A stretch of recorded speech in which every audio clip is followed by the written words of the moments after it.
तव्हां सभिनी दोस्तनि जी महिरबानी जेके बि अॼु हिन एहतजाज में शरीक थिया आहिनि। ऐं हीउ मसइलो तमामु पुराणो आहे। 805 एकड़ हिकिड़ी क्लेम वारी सरकारी ज़मीन आहे जेका देश साॻी टंडो बागो में मौजूदु आहे। उहा ज़मीन उते उन्नाड़ जमाली खोसा चांडिया मुख़्तलिफ़ सिंधी बिरादरियूं जेके आहिनि से उते 100 सालनि खां वठी रहनि पिया। उन्हनि जा ॻोठ आबाद आहिनि, उहे बनियूं पोखनि था, उहे खेड़नि ऐं खाइनि था। पर हींअर जी सॼी सिंध ते कब्ज़ागीरनि जो हमिलो थियो आहे। ईअं ई हिननि जी ज़मीननि ते बि हिकिड़ो पठाण आहे, नवाज़ पठाण, ऐं ॿिया पंजाबी सेटलर आहिनि जेके हिननि जी ज़मीन ते कब्ज़ो करे हिननि खे सिंधी माण्हुनि खे लॾाए उते धारियुनि जी आबादकारी करे असांजी धरती खे दफ़न करणु चाहिनि था। जेको ख़्वाबु असीं उन्हनि खे कॾहिं पूरो करणु न ॾींदासीं।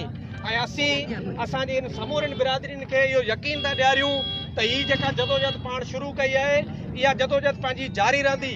अॼु पहिरें मरहले में पाण ही नंढड़ो एहतजाज कयो आहे, ॿिए मरहले में पाण वरी मदीन में या टंडो बागो में के धरणे जो सॾु ॾींदासीं। उन खां पोइ वरी जुडो में एहतजाज कंदासीं, कोर्टनि में मुक़ाबला कंदासीं, कानूनी जंग विड़ंदासीं ऐं ज़मीन तव्हांखे ॾियारींदासीं। हीअ ज़मीन सिंध जी आहे, सिंधी माण्हुनि जी मिल्कियत आहे। कंहिं बि धारे पनाहगीर खे ज़मीन ते को हक़ न आहे। जेकॾहिं को दादागीर बदमाश कब्ज़ागीर सम्झे थो त ही चंद उनाड़ ऐं चंद जेके जमाली आहिनि, चंद खोसा आहिनि, चंद चांडिया आहिनि, उन्हनि खे लड़ाईंदासीं, उन्हनि ते पुलिसूं चाढ़ींदासीं त हू भुलियल आहिनि। सिंध 5000 साल जी पुराणी तारीख़ रखे थी।